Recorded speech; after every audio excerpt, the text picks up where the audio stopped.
Kumusta kayong lahat, mga taga-subaybay? Hindi ko na kayo maisa-isa, basta hindi ko kayo malilimutan. Lahat ng sumusubaybay sa aking channel, sa aking YouTube channel, sa aking page, at sa aking profile. Alam niyo mga kaibigan, pinapangarap ko na mamonetize din ako sa YouTube, saka sa aking page.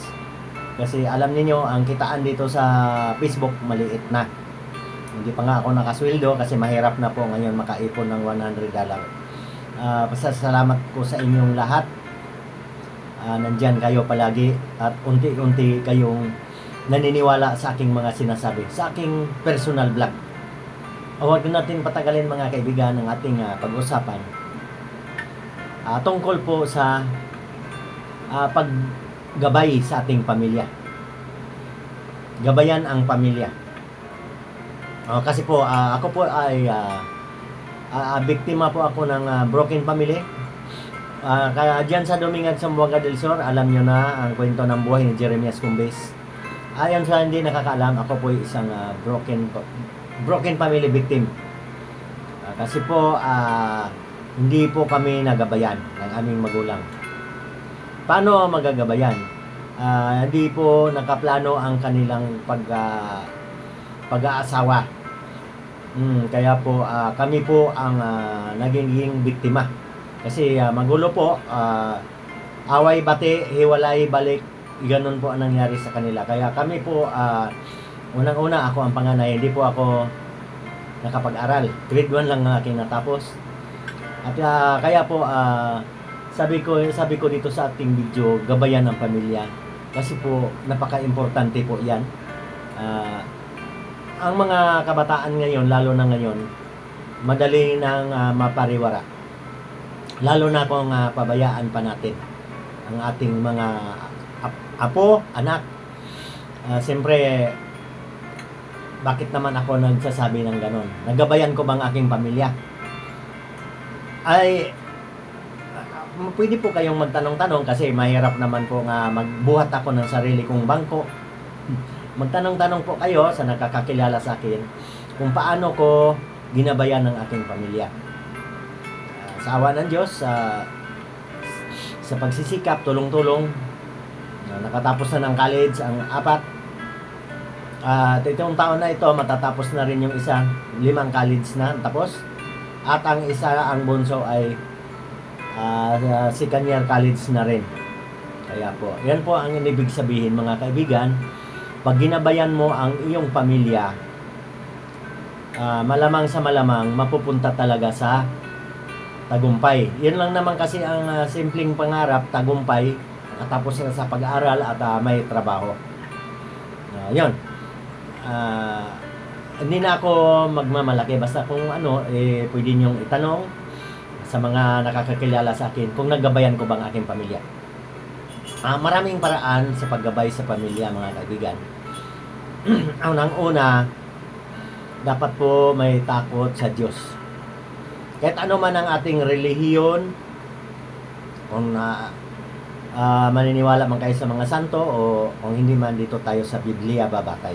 Kasi po, ito po, Biblia at saka yung mga santo, ibig sabihin, isa lang naman ang patutunguhan, Diyos lang din. Diyos. Kasi kailangan po may takot sa Diyos ang ating mga anak, ang ating mga apo. Alam niyo mga kaibigan, hindi man ako pala samba pero lagi kong tinuturo na kailangan matakot ka sa Diyos. Kasi kung hindi na matakot sa Diyos, kagaya ng mga kabataan ngayon, wala nang inaatupag kundi game sa cellphone. Kaya sa kanilang murang edad, alam na po nila yung salitang di ba mga games, labanan yan eh. Patay ka, ganon. Kaya po kung minsan po nadadala po yan hanggang sa pwede na niyang pagsalitaan yung bata ng ganon. Patay ka. Doon po yan nag-umpisa eh. Hanggang sa matatanda, kaya na rin yan sabihin na patay ka. Mawawalang galang po dahil po sa teknolohiya. Dapat po itong mga teknolohiyang ganito, ipaunawa po natin sa mga bata. Gamitin lang din natin sa pag-aaral. Diyan, kumukuha tayo ng idea dito eh. Kagaya ko, saan ba ako, kaya ko bang basahin ang buong Biblia? Alam niyo yung mga leader ng simbahan ay kung ilang taon nag-aral yan. Ako, lalo na ako, wala mang pinag-aralan. Nahirapan po ako magbasa. Kaya po, ito po, ibig sabihin, pwede po natin sa YouTube, kung ano bang story ni Moses, story ni Jesucristo, nandito po lahat sa YouTube. Kaya kung pumunta po kayo sa YouTube, pag nakakikita po kayo nga may santo sa likod ko, ang ibig sabihin yan, ang pinag-usapan natin ay banal. Mayroon ako eh, kaya lang hindi pa rin ako monetize sa YouTube. Ganun po ang ibig sabihin. Ibalik po natin ang dating kaugalian, kasi ngayon unti-unti nang tumitigas ang ulo ng mga bata. Ano ang magiging bunga niyan kung sila ay magiging hindi na maniniwala sa Bible at saka sa mga Diyos? Pasensya na ha, hindi naman natin dinidiyos yan, pero ibig sabihin sila po yung mga halimbawa, sila kasi yung mga santo. Yung ibig sabihin, si Jesucristo, tinubos tayo ng kanyang dugo. Yan lang po. Sana, ipaunawa po natin sa kabataan, ating anak, ating mga apo, na dapat unti-unting maniniwala ulit.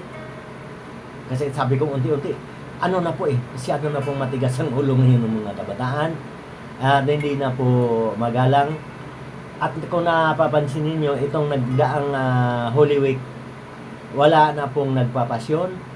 Kung saan yung concert ni Elias, nandoon na lahat. Nanood sa cellphone at pupunta doon sa mismong concert area. Ibig sabihin, mga kaibigan, nawawala na unti-unti ang pananampalataya sa Diyos. Kaya sana buhay natin ang pag-tuturo sa mga Biblia o sa mga santo, kasi sila po ang mga banal. Para po ang mga bata hindi po mapariwara. Kasi tayo din ang maghirap. Magulang, lolo, kung magiging mapariwara ang kabataan, ano mangyayari? Makukulong? O makakabiktima? Dalawa lang naman yun. Kaya akayin po natin sa kabutihan. Hanggang dito na lang, wala na tayong oras. Ingat po tayo palagi.